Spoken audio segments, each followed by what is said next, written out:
Timer est parti. Bonjour, je m'appelle Patrick Charbonneau, donc je suis le chef d'Action Mirabel, équipe Charbonneau et maire suppléant à la ville. J'ai en ma compagnie Mme Guylaine Coursol, qui est conseillère du district 2.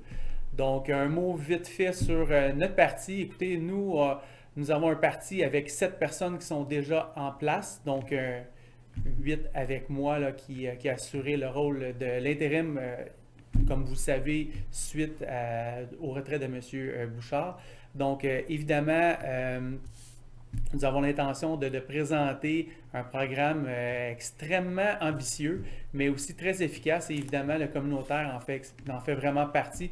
Donc, nous avons vraiment des idées innovantes pour vous aider dans toute la communauté, et encore là, tous les organismes.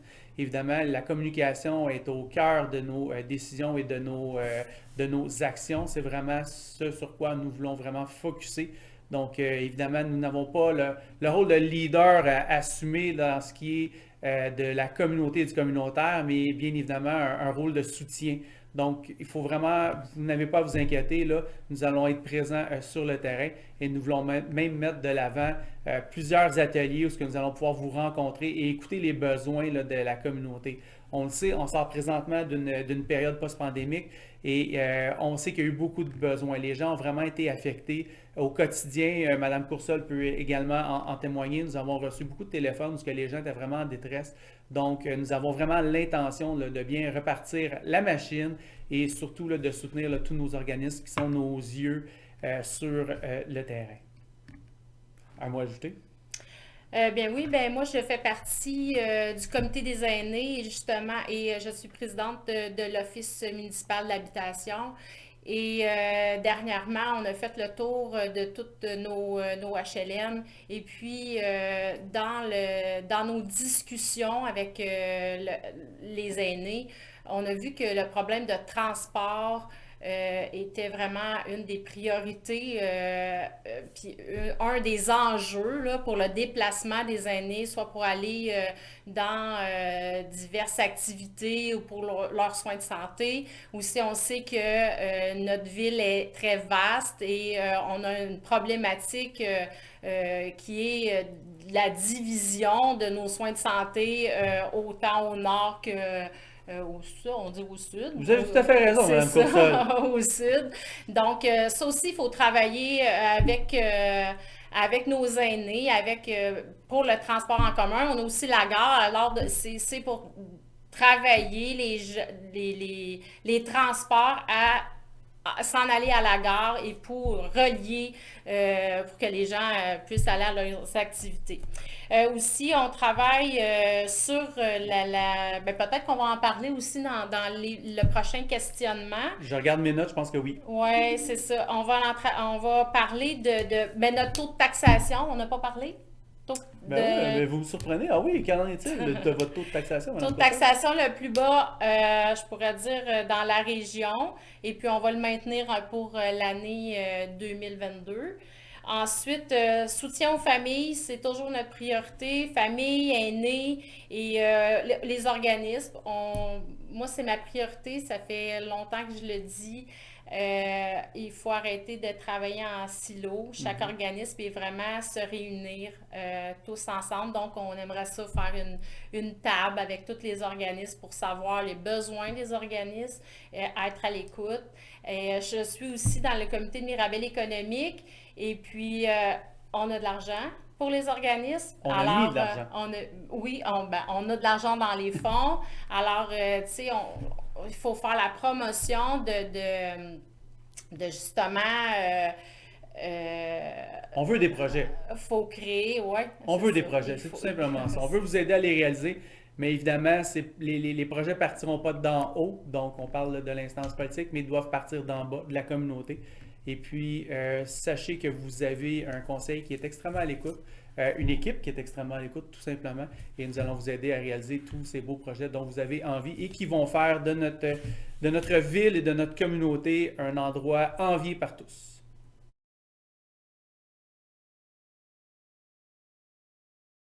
Donc, pour nous, l'action communautaire autonome, c'était essentiel à une ville pour le développement et la transformation sociale. C'est une contribution essentielle pour les citoyens.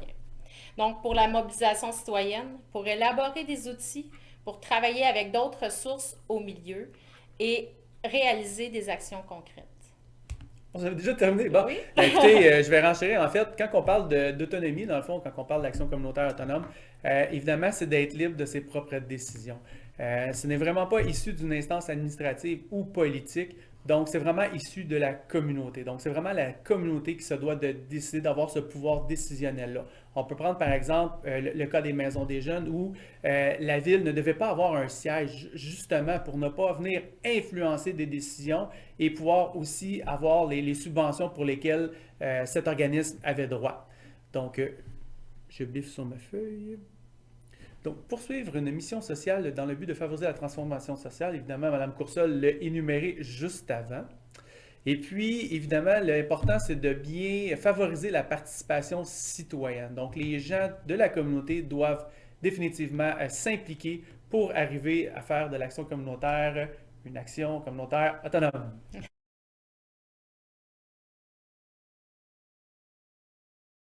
Donc, évidemment, un des grands enjeux qu'il y aura là, au courant là, des prochaines années, c'est le financement.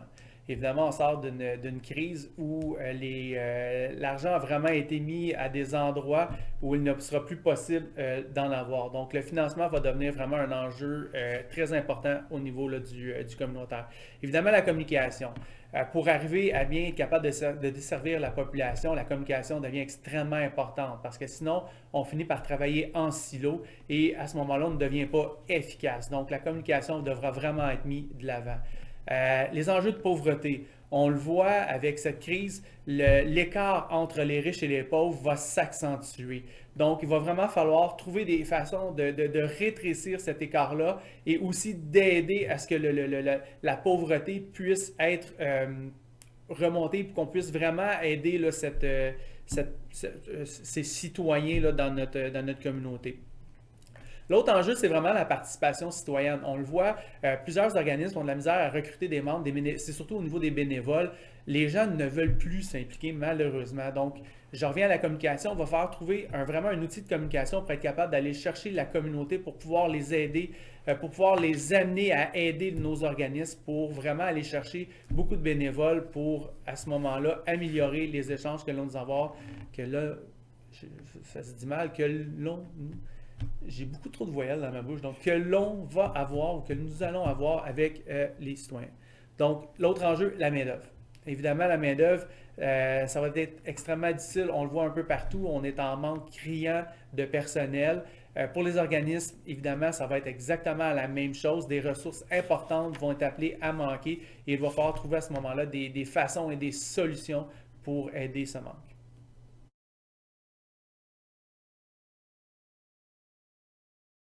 En premier, la première réponse que nous avons formulée, c'était le financement. Évidemment, par les fonds de soutien au développement que nous avons dans Mirabel économique, il y a des fonds, il y a du financement qui est disponible. Donc, ça prend des projets et nous allons faire tout en notre pouvoir pour pouvoir vous aider pour concrétiser ces projets. Ensuite, dans le deuxième aspect, la communication. Évidemment, tous les outils de communication devront être mis de l'avant, que ce soit par le site web de la ville, que ce soit par le Facebook, que ce soit par le Mirabel vous informe, ou encore par le salon de la ville de Mirabel que nous voulons mettre de l'avant, soit pour connaître tous les services qui sont disponibles pour les citoyens dans une ville, mais aussi les organismes. Donc, vraiment aller trouver les outils nécessaires parce que ce qu'on se fait souvent dire, c'est je ne le savais pas, je n'ai pas l'information. Donc, dans un salon comme ça, nous allons pouvoir mettre de l'avant toutes ces informations-là.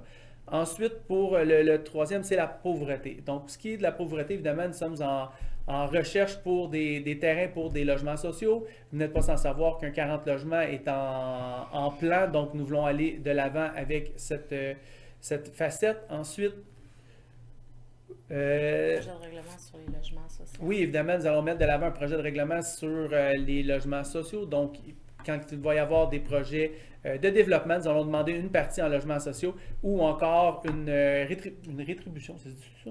Ou encore tout simplement de l'argent pour mettre dans un fonds destiné à cette œuvre. L'autre, la participation citoyenne. Évidemment, très difficile d'y arriver sans la communication. Donc, elles sont interreliées. Encore là, on va utiliser les mêmes outils de communication pour faire véhiculer le message que nous avons besoin des gens. La communauté doit se mobiliser pour y arriver. Ensuite, la main-d'œuvre. Probablement le vaisseau le plus difficile, ou plutôt le créneau le plus difficile à atteindre, parce qu'évidemment, ça ne dépend pas de la ville, mais plutôt du bassin de disponibilité de gens qui peuvent venir prêter main forte. Donc, probablement, assurément, le plus grand défi que nous allons avoir.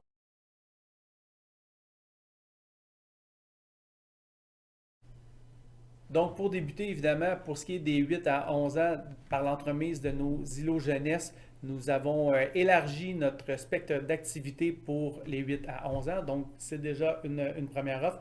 Évidemment, nous soutenons, par exemple, divers projets privés comme les CPE ou encore nous avons soutenu aussi les Bouchous.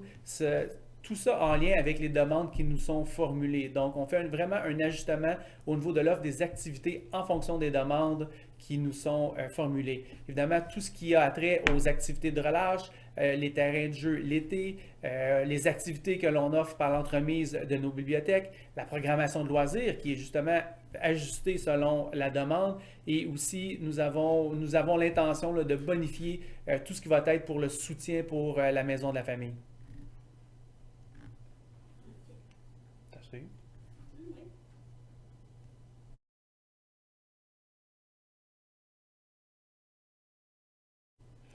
Mais la chose, je pense que la plus importante, ben, c'est de s'asseoir tous à une même table et puis de voir les besoins de chacun en les écoutant.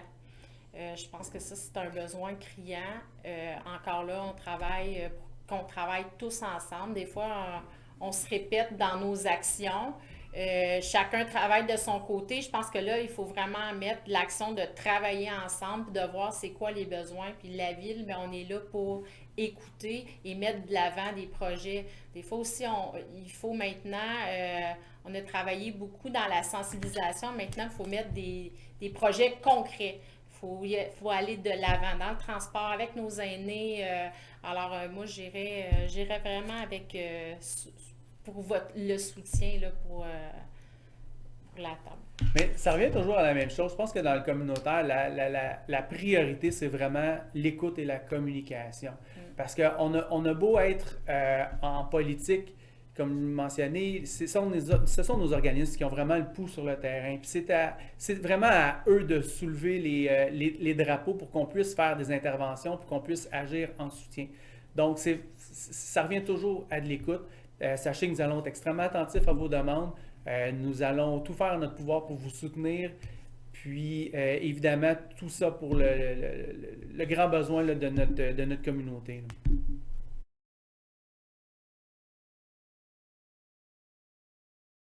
Donc, évidemment, on a parlé tantôt de nos logements sociaux que l'on veut implanter. Le plus grand défi de la ville de Mirabel, c'est vraiment sa superficie. Donc, pour implanter des logements sociaux, il faut les implanter dans des lieux où les services sont déjà implantés.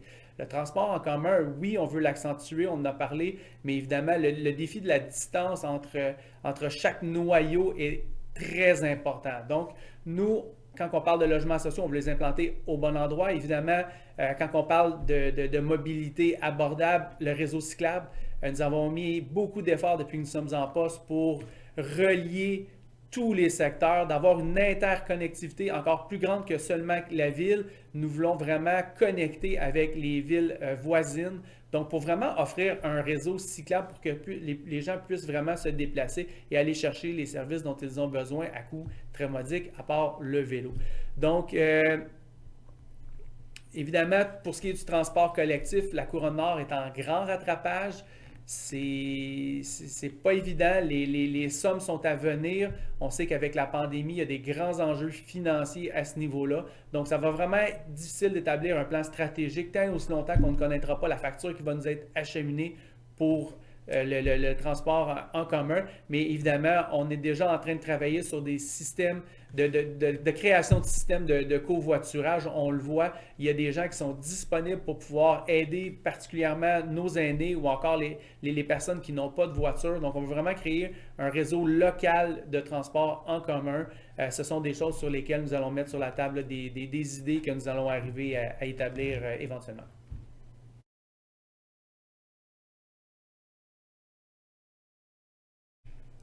Ben, dans ce dossier-là, nous sommes déjà relevés les manches. Évidemment, nous avons le projet de 40 logements à Saint-Janvier que nous voulons mettre sur place. Les gros enjeux, honnêtement, c'est au niveau du financement par la SHQ. Le problème dans ce dossier-là, c'est que la SHQ va prendre des chiffres qui sont vraiment passé date pour le financement et il y a un manque à gagner qui s'est créé. Donc, déjà, nous avons commencé à mettre beaucoup de pression au niveau du gouvernement provincial pour revoir leurs critères de financement parce que si ces critères-là ne sont pas revus avec la hausse des tarifs que nous avons connus suite à la pandémie, on n'y arrivera jamais. Donc, la pression va se faire à ce niveau-là. Et évidemment, comme mentionné précédemment, nous avons déjà créé un projet de règlement visant justement à aller chercher des logements sociaux dans les grands projets de développement qui s'en viennent, dans des projets de densité. Et quand ce n'est pas possible, bien, à ce moment-là, d'aller chercher une source de financement dans un fonds que nous allons créer qui servira exclusivement à cette fin pour arriver à monter l'offre en termes de réseaux sociaux, c'est ce que j'allais dire, de logements sociaux. Donc, voilà.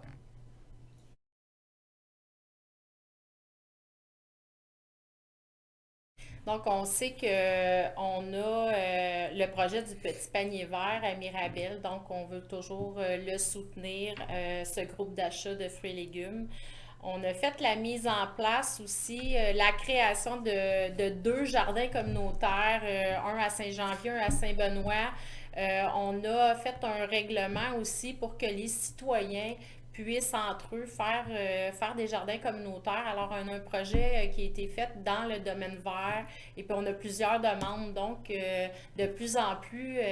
pour encadrer ce oui, type de projet. Oui, pour encadrer les jardins communautaires. Pas que ça se fasse n'importe comment. Puis, il y a une aide de la ville aussi qui va venir pour les aider à faire ces jardins-là. Et puis, on veut le faire encore grandissant. On a plein de projets qui s'en viennent. Alors, ça, c'est un beau projet, les jardins communautaires. Ensuite, on veut travailler de pair avec la table de sécurité alimentaire. On pense que c'est important que la ville soit mise au courant de tout ce qui se passe côté alimentaire à la ville. Ensuite, on avait... c'est-tu là que je parle? Oui, c'est là. Allez-y, Mme Coursol. Alors, on voudrait faire un genre food truck, excusez l'anglicisme, pour justement desservir, briser l'isolement. Chez les personnes âgées, on pourrait partir avec notre camion, aller cuisiner justement dans les jardins communautaires, aller cuisiner dans des centres, dans des résidences ou entre voisins. Alors, on pourrait faire la cuisine avec ce camion-là, aussi profiter de la nourriture qui nous sont données. Alors ça, je pense que c'est un beau projet qui pourrait être réalisé. Quoi de mieux que de se réunir Ouais. autour d'un plat pour discuter avec les autres? Oui, voilà.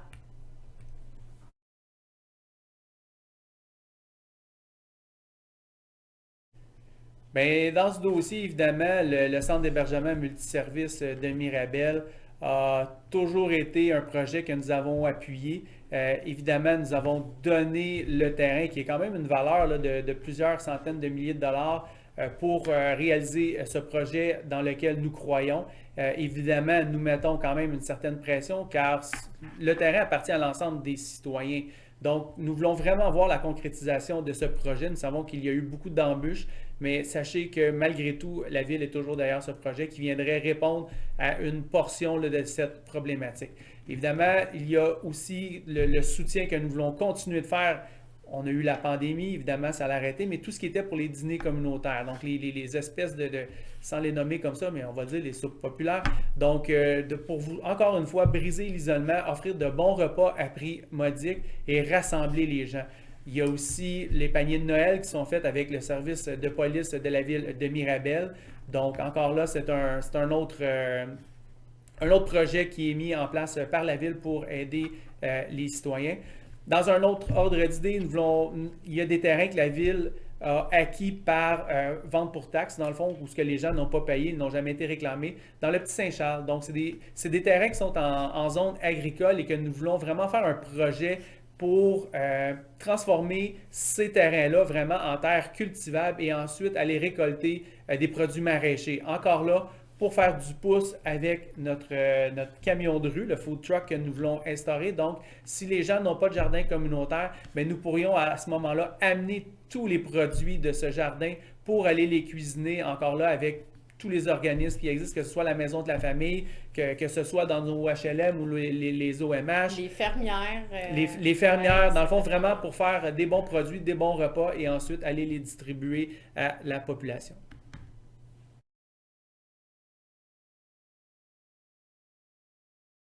Et je pense que la collaboration doit se faire encore là, ça revient toujours à la communication. Ça prend des idées, ça prend des idées, ça prend des idées. C'est aussi simple que ça.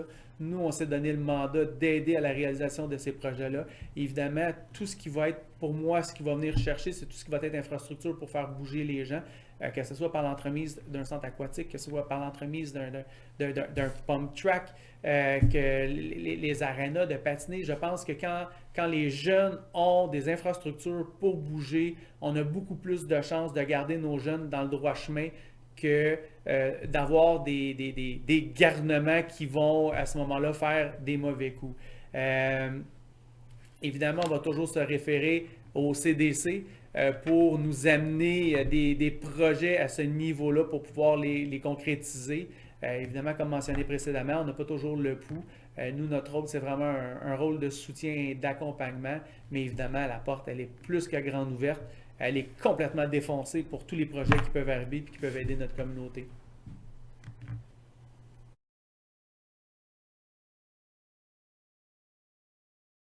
Donc, évidemment, tantôt, on a fait mention de briser l'isolement chez nos aînés, mais je pense qu'on a un gros travail aussi pour briser l'isolement de nos adolescents, de nos enfants. On le voit avec la pandémie, les gens sont tellement connectés avec tout, mais se retrouvent tellement isolés, ils se retrouvent seuls. Les réseaux sociaux ont tellement pris une grande place sur le paraître et on a vraiment oublié l'être. Donc, c'est à ce niveau-là qu'il va falloir se concentrer et puis d'amener un soutien dans les organismes qui vont vraiment être amenés à démystifier là, que le paraître n'est pas si important que ça, mais plutôt de travailler au niveau de son être et de resocialiser, non pas par l'Internet ou par les réseaux sociaux, mais plutôt tout simplement en physique, en présentiel.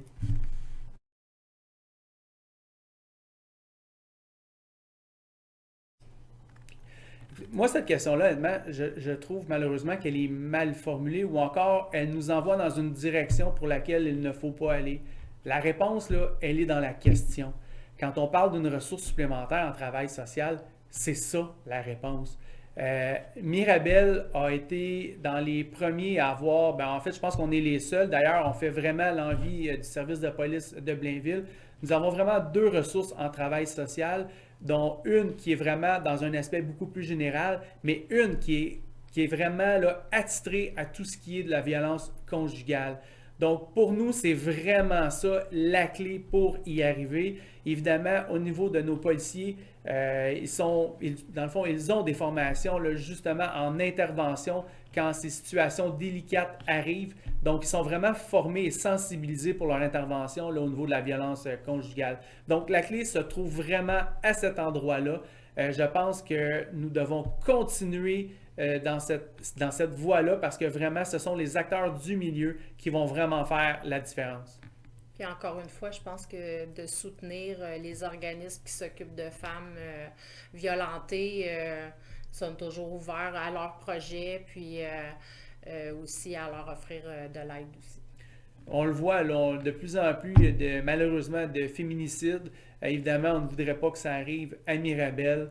Donc, comme mentionné, vraiment, là, nous sommes tous oui à tous les projets là, qui pourraient arriver parce que moi, Mme Coursol, honnêtement, là, on a des idées, mais encore là, ça revient encore à la communication, ça revient vraiment aux premiers acteurs, aux acteurs de première ligne qui ont le pouls de la population et qui peuvent nous souffler des réponses ou des projets. Puis à partir de là, on va de l'avant pour essayer là, d'améliorer là, toutes les situations.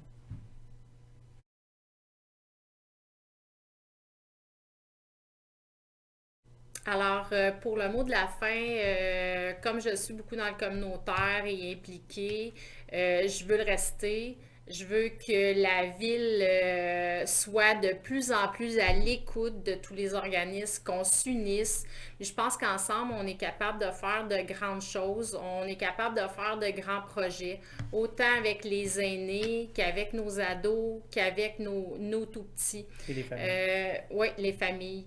La participation citoyenne, pour moi, c'est un grand enjeu.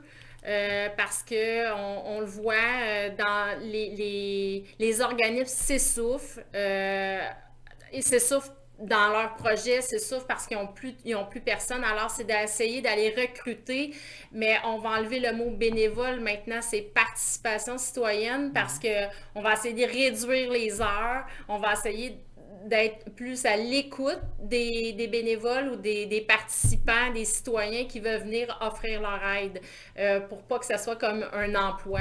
Je pense que le grand enjeu aussi, c'est ça pour ma part. Ben, écoutez, on l'a vu, on sort d'une pandémie où ce que nos organismes se sont essoufflés. Vous le savez, on est extrêmement à l'écoute à ce niveau-là. Personnellement, j'ai même téléphoné à plusieurs organismes durant la grande crise où ce que tout le monde était vraiment isolé à savoir s'il y avait des besoins d'aide. On est vraiment choyé à Mirabel parce qu'on a vraiment des organismes qui sont présents sur le terrain et qui ont vraiment aidé les citoyens là, qui malheureusement étaient un peu plus dans le besoin. Donc, sachez que nous serons toujours à l'écoute, nous serons toujours en support. N'hésitez pas, nous sommes extrêmement ouverts à toutes les propositions et évidemment, moi et Mme Coursol ainsi que toute notre équipe, là, nous allons mettre de l'avant toutes les propositions pour le bien collectif. Hey, 2 secondes. Ouais, bravo. Good job. Bon, moi j'aimerais ça recommencer la question 1, 2, 3.